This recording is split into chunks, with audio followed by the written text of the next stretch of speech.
KTU Cares, a salute to local heroes. What kind of world do you want? Think anything. History starts now.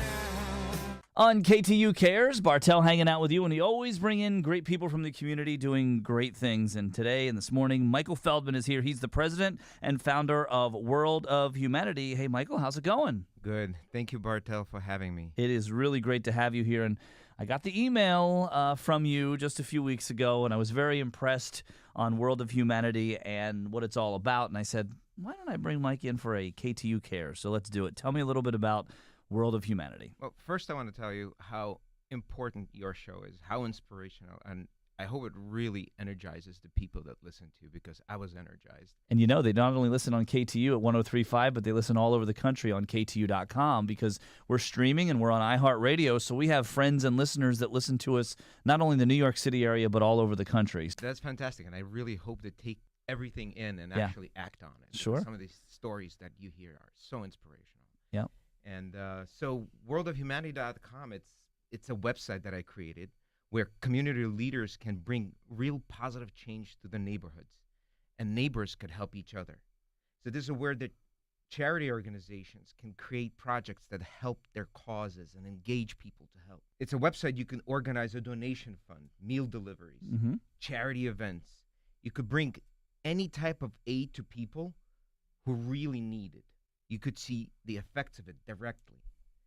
It's a place we could do single acts of kindness, and how many times we need that in the world. Absolutely. So I call this basically a good deed engagement platform. Oh, that's great. Now, tell me about your experience as a whole. How did you get involved with World of Humanity, and what is your kind of story all about, and what led up to where you're at? Well, I've been an entrepreneur all my life. Right. And with my business, I've been always trying to give back to charities, to causes. It's rewarding, really. And I felt that it wasn't really personal enough. It didn't have that direct impact on people that I really wanted to see.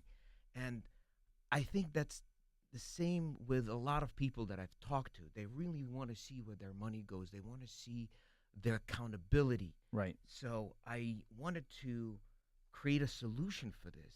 I'm a solutions guy. I come from an IT background. Right. So, but this giving was so close to me, and I wanted to have that direct impact for myself and for people around me. I would say my inspiration is one person. It's actually events that happened throughout my life, but one particular person had triggered this idea that I decided to develop this website. His name is Mendel Solomon, and he's a local religious leader with a pretty decent following, a couple of hundred people. I think now it's a bit more, maybe by a couple of hundred more.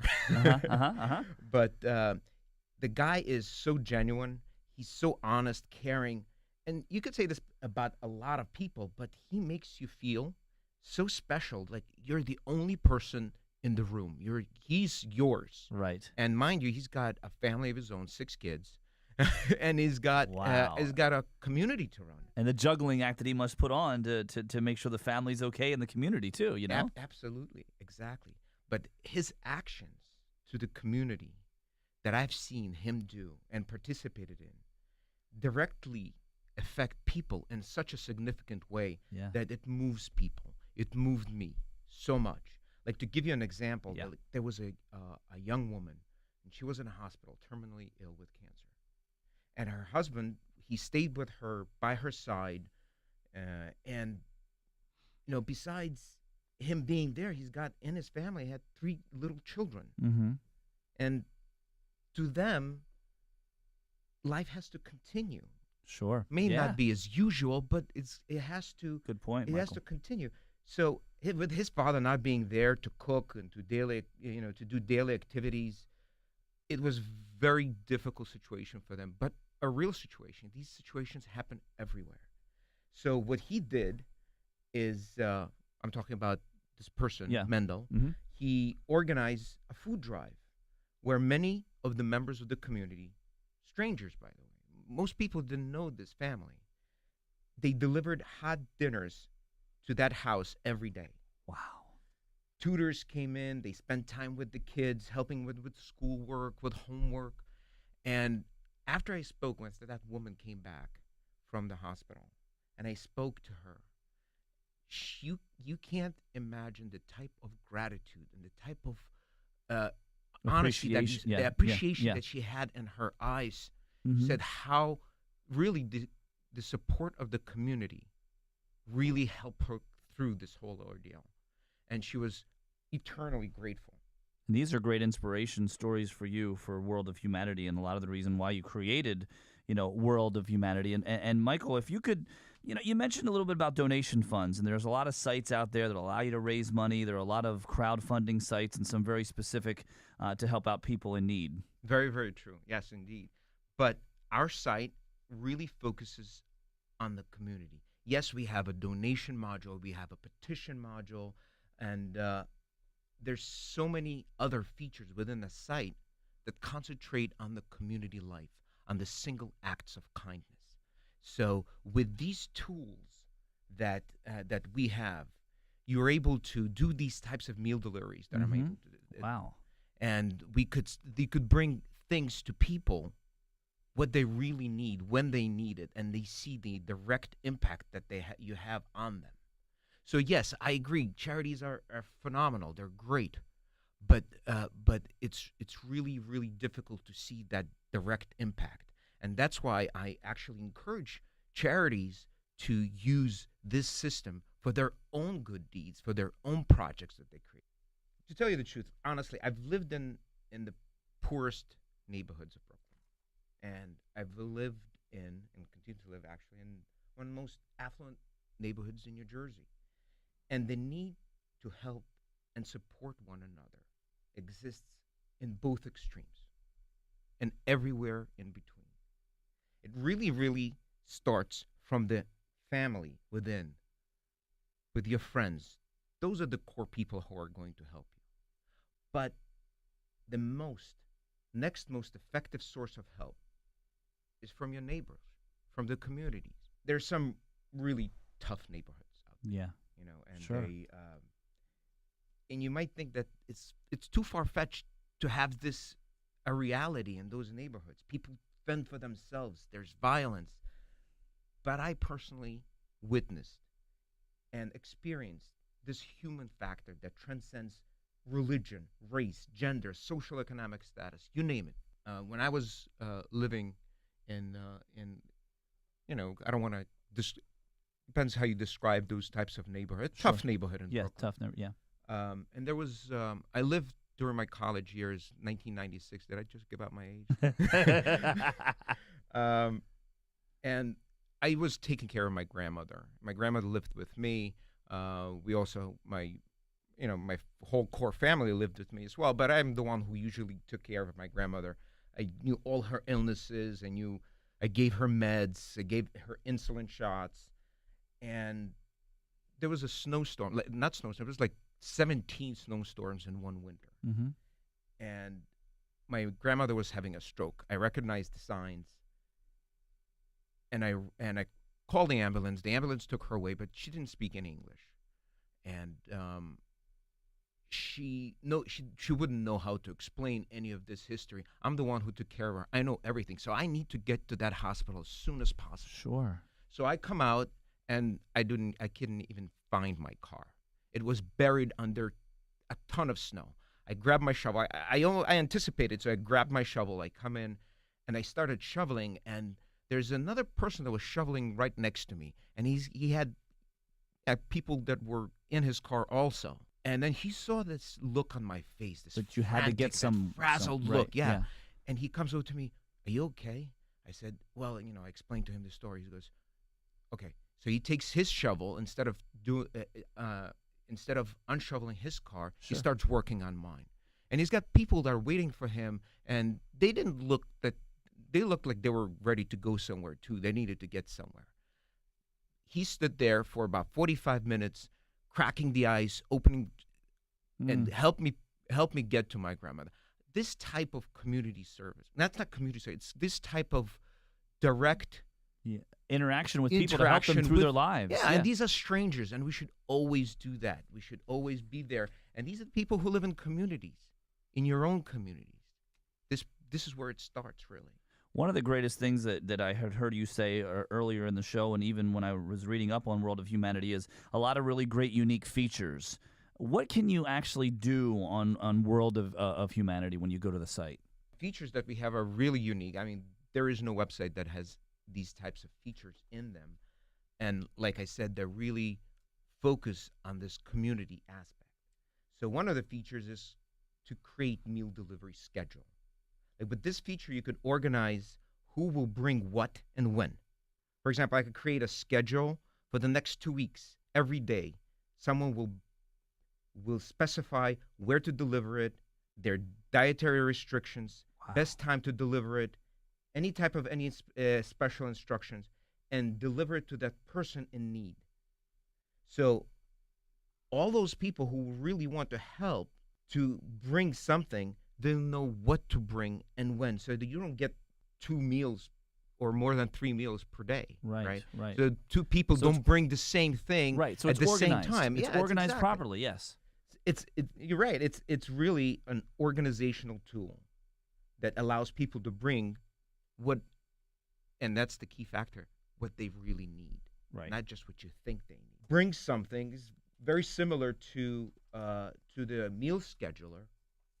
And this tool allows to specify exactly what that person needs. And he may need, instead of food, a pair of socks. Yeah. So we have a list that you, as an organizer, can create a list of the things that these people need. Mm-hmm. And think of it as a bridal registry, right? But only for people in need. Sure. You have a list of things that they need, and people could come in, put their name on it, put down in the schedule exactly what they're going to bring to that person, so you don't bring a duplicate. Sure, exactly, yeah. Another one is petitions, getting signatures for a cause. Like, we all know what petitions are and how important they are to collect signatures. But a lot of times, they're not very effective because the actual signatures on paper are, often forged and really hard to get. Pen and paper to get around and asking people. Sure, yeah. It's tough on the street. Yeah. With this digital age, getting digital signatures with real verified accounts, that gives a lot of more credibility to that petition. And of course, we have the fundraising module. Mm-hmm. And that's very useful and has all the common functionality and allows people to set up fundraisers. It allows you to provide your own account, put your own account in there, and the donations, all of the 100% of the donations that you get goes to the organizer. It's great. Michael Feldman is here today. He's the president and founder of World of Humanity. And as I told you before, we're going to say a couple of times during the show, where do people go to be in touch with you, and obviously the website? Yeah, absolutely. And you can directly email me at mike@worldofhumanity.com. I'm here to help everyone. And you hear this all the time. What about the security issues that go along with this, and how do I know to whom my donation is going to, Michael? Yeah, security is really, really important, especially at this digital day and age. Typically, the person who's asking you for a donation, for support, he is setting this up through PayPal. Right.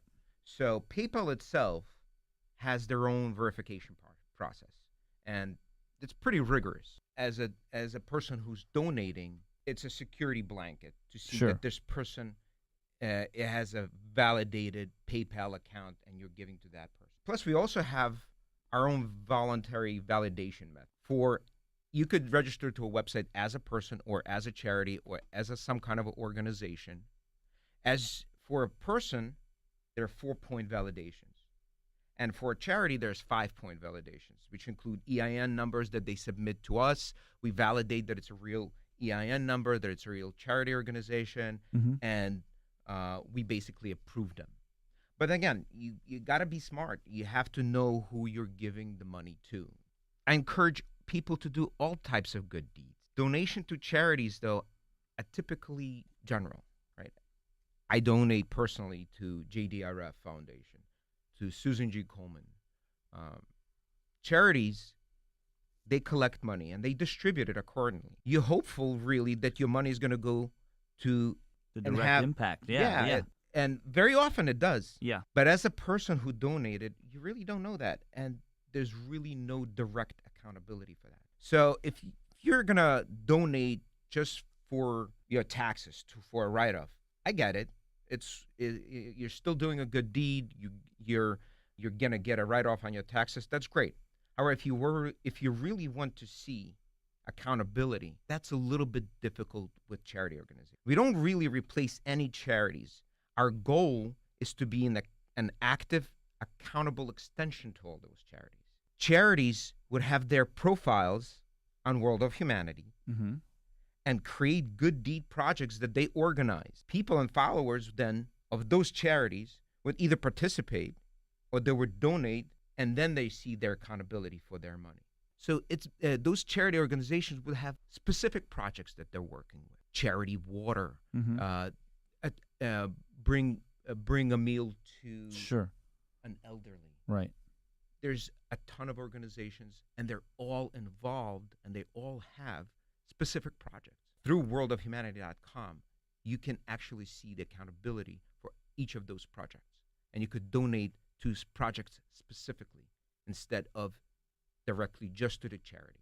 And I mean, people give money, and they sometimes think that money goes into some void. It really doesn't. But you don't know that, and all you get is a thank you. And it actually discourages people to donate. Mm-hmm. So World of Humanity provides a very different type of engagement. And that's why I say it's an engagement platform. Charities structure projects either on a local level or on a large scale, and people donate to a specific project that they participate in. They see their accountability right away. They often see people's impacts on their lives almost immediately because they're really engaged in this project. It doesn't even have to be a donation. It can be some activity that they're doing, planting a tree. Another issue is sometimes charities get too much of one thing. Give us an example of that. Yeah. A good example is if you remember Sandy Hook, Mm-hmm. they had a project for a teddy bear drive. So people donated 60,000 stuffed animals. It's really wonderful to see that type of generosity, but really it creates an administrative and operational nightmare. Mm-hmm. These organizers, they're understaffed, and they don't know what to do with all these items. Those toys usually end up at some other charity organization. It's not necessarily that it's bad, but it just, you want to give someone something, that's fine. If you want to give anything to anybody, that's okay. If you just wanted to send the teddy bear and you don't really care where it ends up, as long as you did something good, that's okay. But if your focus is to help and provide relief for that specific cause right now, it often doesn't turn out to be the case. In fact, the volunteers who were focused on providing this immediate aid to Sandy Hook victims ended up working on something that's not related. Got it. You know, with our tools, we provide this type of accountability. How much of each item we should bring. For example, if you're doing a food drive for a family in need, you'll know what that person needs. What are the people bringing them, when they're bringing it. You could put yourself on the schedule, like I said before, so the person who you're helping does not get, 5 dinners the same night. It's a nice organizer. It really does help out. Now, what other benefits do charities have by using the platform, Mike? So when charity organizers create their campaign on worldofhumanity.com, which is free to everyone, by the way, they can either make these campaigns private to their own followers, or they could expose these campaigns to whomever else they want who's actually using worldofhumanity.com. Mm-hmm. So this way, they can organically increase their membership and essentially really their donations. So because of this ability to be more accountable, more transparent, more and more people will be likely to donate. And very soon I'll be releasing tools specifically to increase donations and engagement. There'll be email tools and ability to analyze their effectiveness. That way their campaigns could be much more structured, much more analyzed, and people would engage in these campaigns. I want to get into some things that you really, really want to stress because we are getting close to holiday time. It's just right upon us. We're here with Michael Feldman, president and founder of WorldOfHumanity.com, and you can check it out. It's really a great site, WorldOfHumanity.com.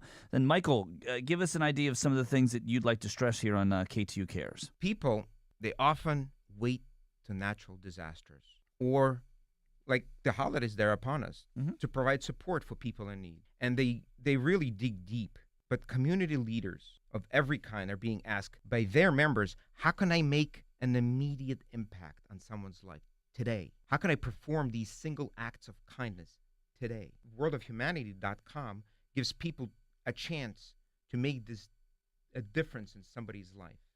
Not next month, not next year, but tomorrow. You can post a project on WorldOfHumanity.com in just 60 seconds, and then through Facebook, Twitter, email, encourage other people to help. It could be all kinds of different projects. You could have a charity drive for a cancer patient, meal deliveries for an injured vet, bringing a warm sweater to a homeless person living on Fifth Avenue, or even spending some time reading or playing Scrabble with an older person. Yeah. Anyone could be using the platform. I should be using the platform. Sure. Leaders, followers, religious spiritual leaders, charity organizations, celebrities, corporations, even politicians, people with influence, but most importantly, every single person who wants to do a little good should be using WorldOfHumanity.com. Some people ask, and I've heard that a lot of times, what can I do? I'm one person. How can I change this world? And I've been actually reading up on this. I'm not going to go into it because it's maybe a little controversial, but there's a scientific theory about collective energy. And if we just concentrate on our own good deeds, no matter how small or large, the collective effect will be tremendous. Michael Feldman, president and founder of WorldOfHumanity.com. We've got about 5-6 minutes left in the show. Have you been using your own website, Mike? I have. I actually have. Wow, yes. I practice what I preach. Look at that. Yeah, you practice what you preach, huh? Very good. And I'm absolutely using it. I had 2 campaigns that I created. My first campaign is called A Second Chance. So it's one thing to give like $1 or $5 to someone, to a homeless person on the street, or some leftover lunch, or even lunch that you just bought specifically for that homeless person that you just saw. They'll be grateful. But most people are hesitant on giving money to these homeless person because they think that they'll go for drugs or alcohol. It's a typical and really understandable concern. And people also have had hesitation giving them leftover food. Most think that's unsanitary, degrading, lots of other factors. How do you help that homeless person? The real question that we should all be asking is, what do they need? America is a very, very generous country. I would say the most generous nation in the world. And if we knew exactly what each individual, each homeless person needed, possibly there's a way to give them a second chance in life, to get out from the street. And I spoke to them, and that is what their primary goal was, to get out of the street. So how do we know what they need, Michael? So in my Second Chance campaign, for instance, I tried to actually break the stereotype of the homeless person as being a drug user, alcoholic, mentally unstable entity. People think of them and they bundle them as entities. They are people with first, last name, and they all have a story. And I'm not saying that there aren't any drug users or alcoholics or mentally unfit to be within the normal society, homeless people. But out of the 4 people that I've interviewed, 3 were perfectly normal individuals that had a series of very unfortunate events. And they deserve a second chance in life. And if we collectively organized and provided assistance so that these people could get back on their feet, it would be those lives that you've changed. Providing them just meals doesn't make sense. Think about it. What will a person do with more than 3 meals per day? I interviewed this woman. Her name was LaShawn Harvey. And actually, I interviewed these 3 sets of people. One, LaShawn Harvey, April and Eddie, and Shannon Brown.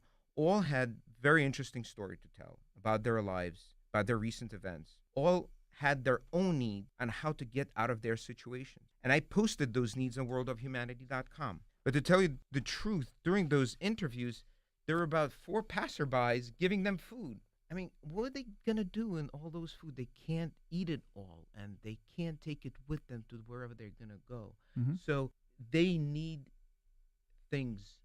They need socks. They need sweatshirts. They need essentials. And those essentials, toothpaste, deodorant, those essentials only they know. And without asking them, without really knowing, you're assuming things.